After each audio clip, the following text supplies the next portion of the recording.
மீன் குழம்பு வைப்பது எப்படி? சட்டியை வச்சுருக்கேன், நல்லெண்ணெய் ஊற்றிருக்கேன், வெந்தயம் போடுறேன், அதில் பொரியட்டும். வெந்தயம் பொரிஞ்சிட்டு சின்ன வெங்காயமும் பச்சை மிளகாவும் போட்டுக்கிறேன்.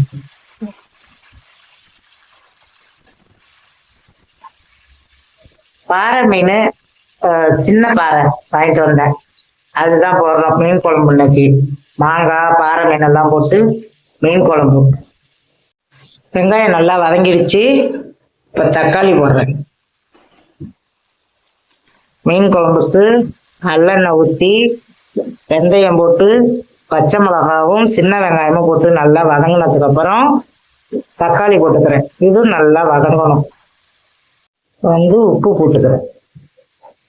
குழம்புக்கும் சேர்த்து இதுலேயே போட்டுருவேன். அப்போ தக்காளியும் நல்லா வதங்கிடும், குழம்புக்கும் சேர்த்து போட்டுருவேன். இப்போ தக்காளி நல்லா வதங்கிடுச்சு, உப்பெல்லாம் போட்டேங்க, நல்லா வதங்கிடுச்சு தக்காளி.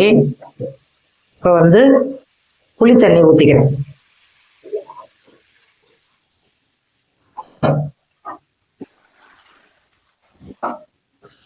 எங்கள் வீட்டில் அரைச்ச மிளகாத்தூள் தான் போடுறேன், நல்லா இருக்கும். வேறு எந்த ஜாமான் போட மாட்டேன், வெறும் மீன் குழம்புக்கு தேங்காய் மட்டும் அரைச்சி ஊற்றிக்குவேன். எங்கள் வீட்டில் அரைச்ச மிளகாத்தூள் தான் போடுறேன்.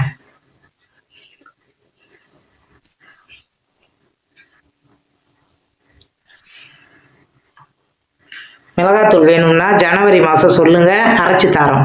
இப்போ இது நல்லா கொதிக்கணும். கொதிச்சோன்னா தான் குழம்பு இறக்குறதுக்கு முன்னாடி ஒரு 10 நிமிஷத்துக்கு முன்னாடி மாங்காய் போட்டு கொஞ்சம் நேரம் கொதிக்க விட்டு மீன் போட்டு இறக்கி வச்சிடலாம். குழம்புக்கு இப்போ மாங்காய் போடுறேன். மீன் குழம்புக்கு மாங்காய் போட்டுக்கிறப்ப இது போட்டு கொஞ்சம் தேங்காய் ஊற்றினா சூப்பராக இருக்கும் மீன் குழம்பு. இது ஒரு 10 நிமிஷம் நல்லா கொதிக்கணும். கொதிச்சோன்னா தான் மீன் போட்டு அது ஒரு 5 நிமிஷம் கொதிச்சோன்னா தான் இறக்கி வைக்கணும்.